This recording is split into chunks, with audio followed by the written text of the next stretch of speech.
en arrivant, vraiment, j'étais pas... en 99, j'étais plutôt une touriste, on va dire, parce que je venais pour faire plaisir à ma mère. Et donc ensuite, on s'est mariés. J'ai quitté la maison de ma mère, donc on est allé vivre dans le 91, un peu plus éloigné de ma mère.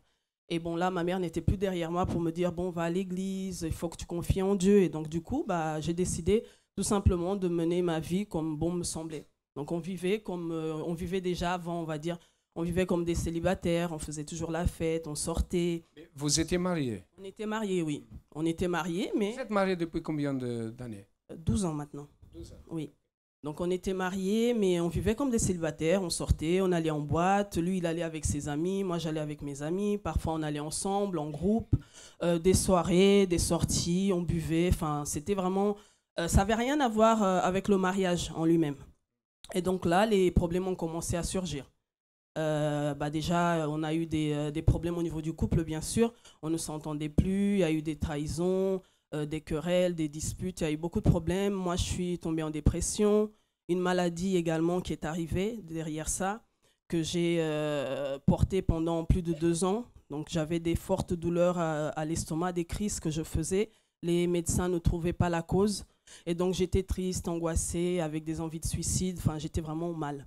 Vous étiez quelqu'un heureuse dans cette vie-là avant? Ben, je pensais, ouais. Je pensais que c'était bien parce que moi, avec les amis, on faisait un peu ce qu'on voulait. En fait, pour moi, oui, je croyais que je m'amusais, mais c'était vraiment des plaisirs, on va dire, anodines, quoi. Ça n'allait pas loin, en fait, hein, parce que la réalité me rattrapait quand je rentrais à la maison. Quand je rentrais, donc, je voyais vraiment la réalité. Donc, en fait, je sortais, j'oubliais que, du moment où je sortais, elle était enceinte, à 8 mois de grossesse, je pense même. 8 mois de grossesse, je suis parti danser avec mes copains. Ils venaient me chercher, on partait.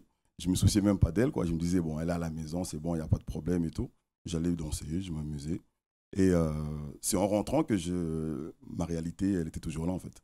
Je n'en pouvais plus parce que j'étais arrivée au stade de vouloir me m'ôter la vie. Je voulais vraiment partir.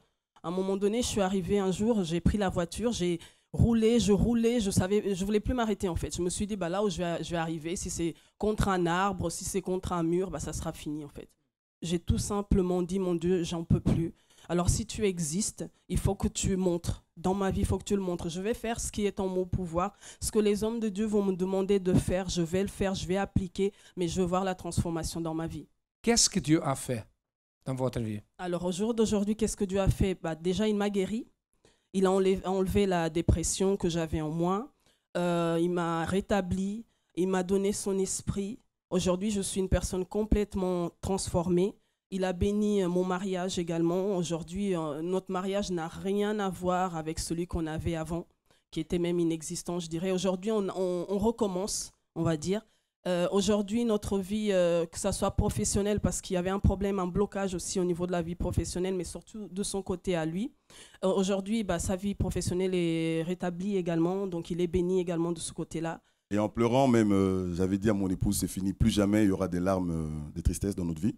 Et j'avais dit, mon Dieu, plus jamais ton nom sera dans la honte dans ma vie. Le centre d'accueil, c'est vraiment l'école de la vie. C'est ici où j'ai grandi, j'ai appris tellement de choses. La femme que je suis devenue aujourd'hui, bah, c'est grâce au centre d'accueil en fait.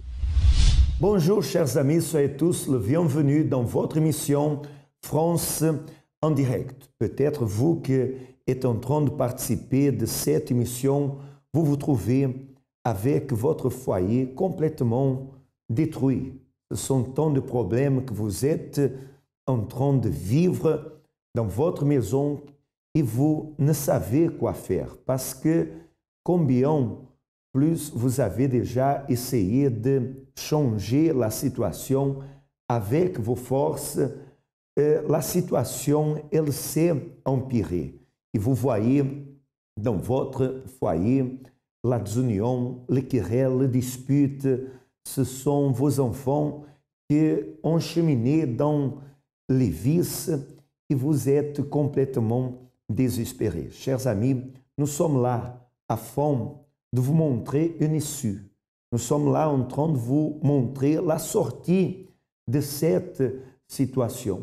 Nous sommes là pour vous montrer qu'il est possible que vous veniez à avoir un foyer complètement transformé, que votre famille elle soit unie et protégée. Pour cela, nous vous invitons à rester ensemble avec nous, car vous allez savoir quoi faire pour que votre vie elle vienne à transformer.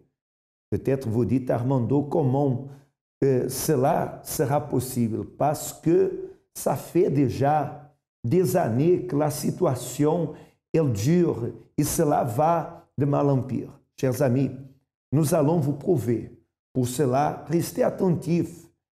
Sachez que ce n'est pas par hasard que vous êtes en train de participer à cette émission, mais c'est parce que l'auteur de la vie, il veut vous donner une opportunité pour que vous veniez à profiter d'une famille complètement différente de celle que vous êtes en train de vivre en cet instant. Nous allons connaître comment était la situation de Grandino. Va nous raconter ce qu'il a vécu. Et d'ici à quelques instants, on reviendra avec vous. Avant d'arriver au centre d'accueil, je me suis séparé de mes enfants. Et avec mon ex, bon, je peux raconter, voilà. Je me suis séparé d'elle, c'est parce que je pensais qu'elle me trompait. Et puis, il y avait ma belle-mère qui venait tous les jours à la maison. Je n'aimais pas trop. Et puis, il y avait son frère aussi qui venait à la maison, qui dormait, avec qui se changeait de fille, comme chaussures. Voilà, ça, je n'aimais pas ça à cause des enfants. Et puis, c'est moi seul qui travaillais, elle ne travaillait pas. Il y a tout ça aussi. Et puis, je n'aimais pas ça. Et puis, on a fait des problèmes, on a eu des problèmes. On a trouvé, on s'est séparés.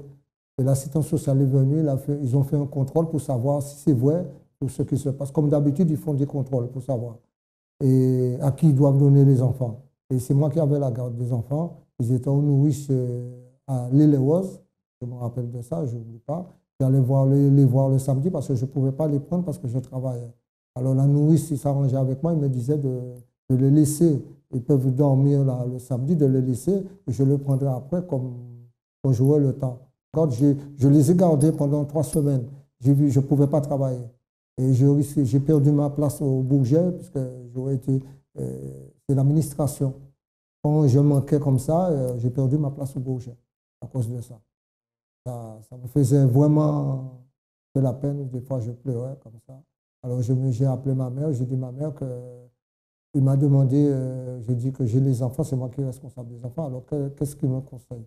Il m'a dit il faut redonner les enfants à la mère. Il ne va pas faire la méchanceté aux enfants. Les enfants, ils étaient tous, comme la dernière fois, je vous ai dit, qu'il avait 13 ans, il était venu, j'ai donné de l'argent, mais ils sont partis, il a vendu tous ses meubles, il est parti aux Antilles. Ils sont partis définitivement en Martinique. Et puis, c'est resté comme ça, et puis, vous savez, je travaillais, et puis voilà, je ne pensais pas aux enfants.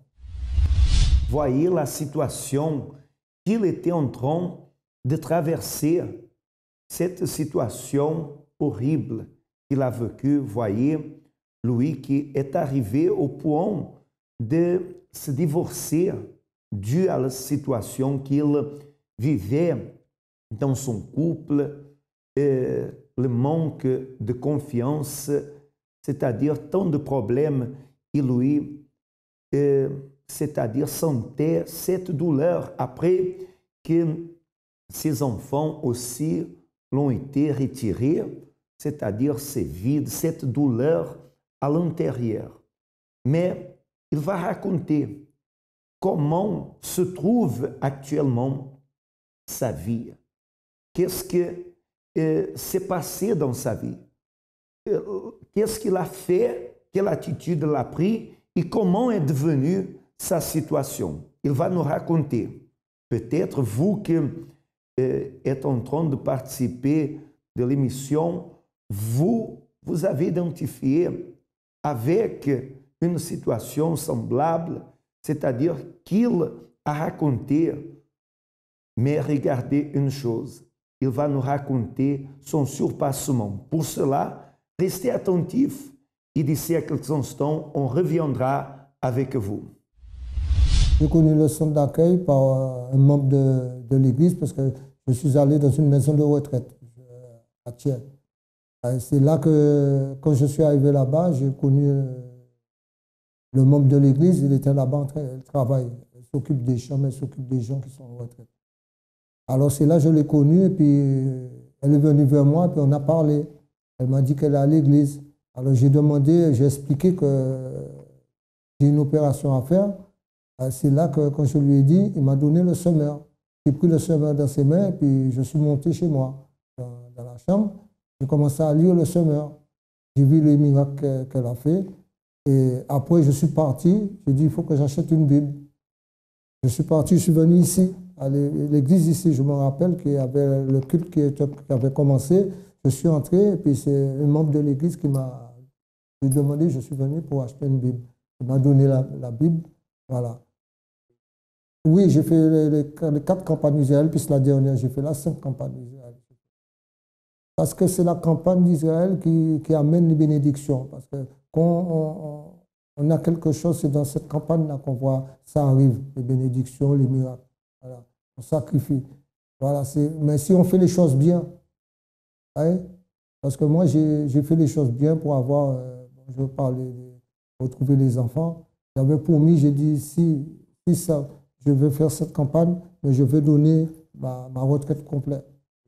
Oui, quand je faisais la campagne, c'est la campagne que je faisais pour avoir une bénédiction, pour retrouver, quand j'ai retrouvé mes enfants, ou bien on avait une maladie, pour la guérison de la maladie, qu'on fait la campagne, c'est pour ça qu'on fait la campagne. Si on est malade, pour avoir une guérison totale, ou sinon, si on cherche du travail ou une maison, c'est la campagne qui donne ça. Voilà. Non, ça faisait 24 ans que je n'ai pas vu les enfants. Mon fils, c'est un peu plus le premier, parce qu'il a 40 ans. Je l'ai vu, il avait 2 mois quand je suis parti de la Martinique. Ouais, il représente beaucoup de choses pour moi, la campagne. C'est en faisant la campagne que je suis comme je suis là. Je n'étais pas comme ça. J'avais un mauvais caractère aussi. C'est ça aussi, j'avais un mauvais caractère. Quand quelqu'un me donnait rendez-vous et il ne venait pas, je me fâchais avec cette personne. Je pouvais passer à côté de cette personne sans dire bonjour à lui, c'était fini. C'était ça. Mon caractère a changé en faisant les campagnes. J'ai eu mon caractère béni, mon caractère a changé. Tout ça, voilà. C'était ça, c'est ça la campagne. L'avant-dernière campagne. Un membre de l'église, il est arrivé, il est venu me voir, il m'a fait signe, il m'a dit il a besoin de me voir. Voilà. Et après, j'ai dit oui. Je suis resté en l'attente dehors, parce que j'étais à côté. On avait mis une bâche, parce qu'il pleuvait ce temps-là, pour protéger les repas, tout ça, parce que les gens venaient pour acheter des repas. C'était une fête qu'il y avait dans le groupe ABC pour faire les cheveux, les ongles, tout ça, voilà. Alors j'étais responsable du repas, j'étais là pour servir le repas, des fois amener les sandwichs pour les gens qui sont dans l'ABC. Voilà. Il m'a dit, il veut me parler, il m'a dit, bon, avec son téléphone, il m'a dit de m'asseoir, de prendre une chaise, de m'asseoir. Je me suis assis, et puis il m'a dit, là, c'est ta fille qui va te parler. Et là, quand il m'a dit ça, je l'ai regardé, il dit, ça m'a fait vraiment du bien dans le cœur. Et j'ai parlé avec ma fille, il m'a dit, papa, alors quand j'ai commencé à parler avec ma fille, ça m'a fait vraiment plaisir de le retrouver. C'est sur Facebook, comme il va partout des fois, parce que comme j'explique à ma fille pourquoi Facebook, il m'a dit oui, parce qu'il me cherchait. C'est là que quelqu'un lui a dit de mettre ma photo sur Facebook, et c'est là. Et comme le membre de l'église, il avait ma photo, puisque comme je participe, je suis dans le groupe aussi ABC, il a pris la photo et ils se sont envoyés la photo chacun, et c'est là qu'il a vu que c'est moi. Et il a dit à ma fille m'a expliqué que je connais ton père. Je suis parti voir le pasteur, et puis j'ai dit au pasteur, il m'a dit oui, je suis déjà au courant. C'est le serviteur de Dieu qui vous a ramené, c'est les enfants. Ah, j'étais content, j'étais devant l'autel, et j'ai dit merci Père, je te remercie beaucoup Père. Oui, avec mes enfants, presque tous les soirs, je les appelle, on reste des fois au téléphone, on ne compte pas. Des fois, il me dit, papa, non, je peux t'appeler parce que je ne paye pas le téléphone, on reste des fois 2 heures au téléphone parce qu'ils habitent à Angoulême. Ah, le centre d'accueil, ça représente beaucoup pour moi parce que c'est ma maison. Et pour moi, c'est chez moi. Ça représente beaucoup. C'est lui qui m'a donné tout. Mon père m'a tout donné. Il m'a retiré dans le monde. C'est lui qui m'a tout donné. Il m'a donné même la retraite que je touche, j'avais un problème de ça. J'ai récupéré, je touche ma retraite normale bien parce que j'ai fait ça. J'ai mis en prière tout ce que je faisais parce que je crois et j'ai confiance en tout ce que je faisais. C'est pourquoi tout ce que je faisais, ça allait jusqu'au bout, ça aboutissait. Voilà. C'est merveilleux. Le fait, il montre justement la véracité du pouvoir de Dieu. Imaginez 24 ans, après 24 ans que le problème il durait de séparation sans retrouver ses enfants, mais à travers l'attitude qu'il a prise de venir dans le centre d'accueil et de faire le propos de foi, de participer à la campagne d'Israël, de faire son sacrifice volontaire sur l'autel du Dieu vivant, alors sa situation, elle a changé. Sa famille a été retrouvée. Vous voyez, ce qui était complètement impossible est devenu possible. Et peu importe le temps de ce problème que vous êtes en train de vivre, la situation, si elle est en train de durer longtemps, sachez, vous pouvez avoir la solution. Et je dis que vous pouvez parce que cela dépend de votre décision, dépend de votre attitude. Je veux vous rappeler que ce jeudi, les centres d'accueil, ils auront les portes ouvertes afin d'amener les familles à être reconstruites. Il y aura des intercessions en faveur de la famille pour que les familles viennent à être unies et protégées, pour que viennent avoir l'harmonie, la paix, l'union, l'amour, pour que les familles soient transformées. Mais pour cela, il faut que vous veniez à prendre votre décision. Imaginez 24 ans de vie souffrante, 24 ans de séparation, mais à travers cette attitude de foi, alors le miracle, il s'est produit. Moi, personnellement, je serai à votre disposition à Villejuif. Si vous habitez Villejuif, dans les alentours, moi, personnellement, je vais être à votre écoute, je vais vous conseiller et vous amener au surpassement. Et vous pouvez me chercher dans le 27-29 rue Yuri Gagarine à Villejuif. Ainsi que vous pouvez chercher notre siège à Paris. Notre siège il se trouve dans 254 rue de Faubourg Saint-Martin, dans le 10e arrondissement à Paris. Si vous voulez connaître le plus proche de chez vous, ou même si vous voulez vous confier à une personne bien habilitée qui peut vous aider, vous pouvez, en cet instant, appeler le 01 53 35 85 12. Si vous voulez enlever vos doutes, vous pouvez appeler. Vous allez être bien conseillé. D'accord? Ce que vous ne pouvez pas faire, c'est laisser le temps empirer les choses, c'est-à-dire rester avec les bras croisés, sans rien faire.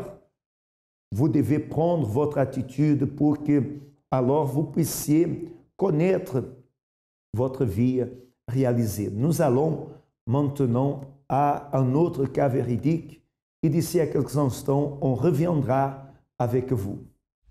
Avant d'arriver au centre d'accueil, une personne qui vivait d'apparence, parce que j'avais une tristesse à l'intérieur de moi qui était due à cause des conflits familiaux, des persécutions dans la famille, des situations difficiles qu'on a passées. Et du coup, ça m'attristait beaucoup. Les soirs, avant de dormir, je pleurais beaucoup. J'étais vraiment renfermée, je ne parlais pas aux personnes. Et j'étais aussi beaucoup timide. Je n'allais pas vers les personnes pour les aborder ou pour faire toute chose. Et en fait, quand j'étais avec mes amis, je montrais un côté de moi, cette Jo qui était toujours souriante avec les autres un peu, mais je parlais jamais de mes problèmes, de la tristesse que j'avais. Et dehors, j'étais bien, mais quand je rentrais à la maison, je pleurais. J'avais une petite colère en moi qui faisait que quand une personne m'énervait, il fallait que je frappe cette personne vraiment jusqu'à ce que la personne elle saigne. Qu'elle saigne ou qu'elle tombe par terre. Sinon, je ne pouvais pas m'arrêter. Elle était due justement aux problèmes que j'avais dans la famille, des situations qui se passaient. Il y avait des menaces et ça tombait sur moi. Avec ma tante, ça ne se passait pas du tout bien. J'avais une sœur et je trouvais qu'elle faisait beaucoup de différence entre ma sœur et moi, surtout qu'elle m'élevait. Et ça m'attristait aussi beaucoup parce que je n'avais pas ma famille qui était là avec moi. Donc toutes ces situations, ça s'englobait et du coup, je me sentais renfermée, triste à l'intérieur de moi. Je faisais des cauchemars, beaucoup de cauchemars. Je voyais des membres de ma famille qui voulaient m'attaquer la nuit. Et du coup, je n'arrivais pas à bien dormir. Des fois, quand je me réveillais, je voyais des petites cicatrices sur mon corps et je ne comprenais pas pourquoi. Je me sentais perdue, disons. C'est comme s'il n'y avait personne qui était là pour moi, pour m'aider. Je me sentais seule.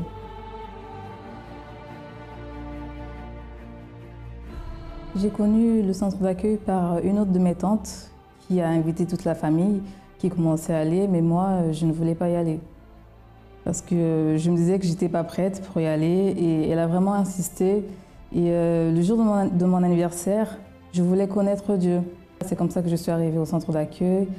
J'ai commencé à suivre des chaînes de prière, les conseils qu'on donnait, je commençais à mettre en pratique. Et il y a eu des propos de Daniel que je me suis aussi donné, des campagnes d'Israël, que là vraiment, je me suis dit, mon Dieu, soit tu me changes, soit je continue comme ça. À la campagne d'Israël parce que je voulais vraiment que Dieu puisse me changer à l'intérieur de moi. Parce que je ne voulais plus avoir cette tristesse, je voulais avoir cette joie comme beaucoup de personnes, ils ont cette paix que je n'avais pas. Et aujourd'hui, je suis une personne épanouie, j'ai la joie, j'ai la paix, j'arrive à aller vers les gens, parler, discuter, je m'ouvre aussi devant tout le monde, j'aime ma famille et j'ai plus du mal à aller vers eux pour parler, pour aider. Et aussi, je n'ai plus cette colère avant que j'avais pour frapper les personnes. Non, j'ai maintenant la maîtrise de moi et je ne pleure plus la nuit. Je ne suis plus triste parce que à travers le sacrifice que j'ai fait, j'ai eu le changement intérieur, j'ai la joie, j'ai la paix. Et les personnes, quand elles me voient, elles voient une différence. Avec ma famille, ça va. La relation, elle est en train de changer, ça va. J'ai plus peur de menaces. Maintenant, j'assume ma foi, ce qui aussi, je n'arrivais pas à faire justement à cause de ces situations. Je n'arrivais pas à assumer ma foi comme il le fallait avec les menaces. Et là, j'assume ma foi. Il n'y a plus de cauchemars, tout est parti. Plus de cauchemars, ça va, je dors bien, je me réveille bien. Le centre d'accueil, c'est non seulement une école parce que j'ai appris beaucoup, mais c'est aussi une famille pour moi. Parce que c'est là-bas que j'ai reçu cet amour, on m'a conseillé, que parfois même je ne trouvais pas dans ma famille. Bienvenue au centre d'accueil universel. Nous sommes actuellement situés dans 9 régions d'Île-de-France, ainsi que dans certaines provinces et au Dom-Tom, ouverts 7 jours sur 7, avec 6 réunions par jour. Nous offrons assurément notre aide pour chacun. À toute heure de la journée, vous trouverez en permanence des assistants prêts à vous écouter. Qu'il s'agisse d'une orientation pour vos choix ou pour une situation particulière, tous les sujets peuvent être abordés. Donc si vous êtes à la recherche d'un conseil, d'une oreille attentive ou juste d'une prière pour reposer votre esprit, n'hésitez pas à venir. Ne vous inquiétez pas si vous ne pensez pas avoir le temps de venir. Si votre situation est difficile, nous avons des séances quotidiennes qui ciblent en profondeur les problèmes liés à tous les domaines de votre vie. Vie financière, santé, bien-être intérieur, famille et mariage, tous ces thèmes sont développés dans nos conférences et réunions hebdomadaires. Aucune prise de rendez-vous n'est nécessaire. Vous êtes simplement bienvenus.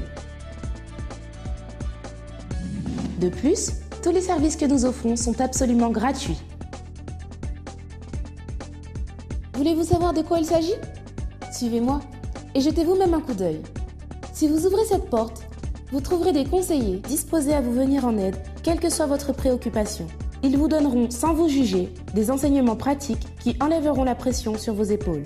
Pour plus d'informations sur les sessions que nous offrons, vous pouvez recevoir gratuitement un de nos feuillets explicatifs ou notre revue semi-annuelle. Nous offrons également des installations gratuites de garde d'enfants pour la durée de chacune de nos réunions. Soyez donc parfaitement à l'aise si vous avez des enfants. Des éducatrices formées prendront soin d'eux comme s'ils étaient les leurs. Et si vous êtes très occupé ou toujours sur la route, pourquoi ne pas visiter notre site internet où vous serez averti au quotidien de toute l'actualité du centre d'accueil. Vous y trouverez notre radio positive en ligne, ainsi que nos émissions quotidiennes diffusées sur internet. Nous mettons tout en œuvre pour vous aider et vous motiver quelle que soit votre situation. Rendez-nous visite ou appelez notre ligne amie 24 heures.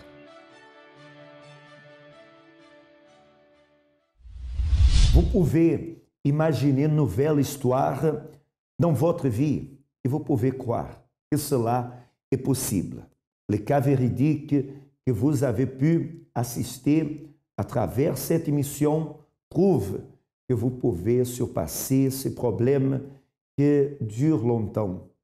Alors, maintenant, c'est à vous la décision. Mais une chose, c'est sûr, vous savez quoi faire pour que votre vie elle vienne à changer. Si toutes les portes elles étaient fermées pour vous, sachez, il y a une porte ouverte quotidiennement à votre disposition de personnes bien habilitées afin de vous écouter, de vous orienter et d'intercéder en votre faveur et de vous amener à un nouveau départ dans votre vie. Maintenant, c'est à vous la décision. Continuez à souffrir ou arrêtez de souffrir. Chers amis, a été un immense plaisir d'être là ensemble avec vous. Restez bien, saisissez votre opportunité. À la prochaine.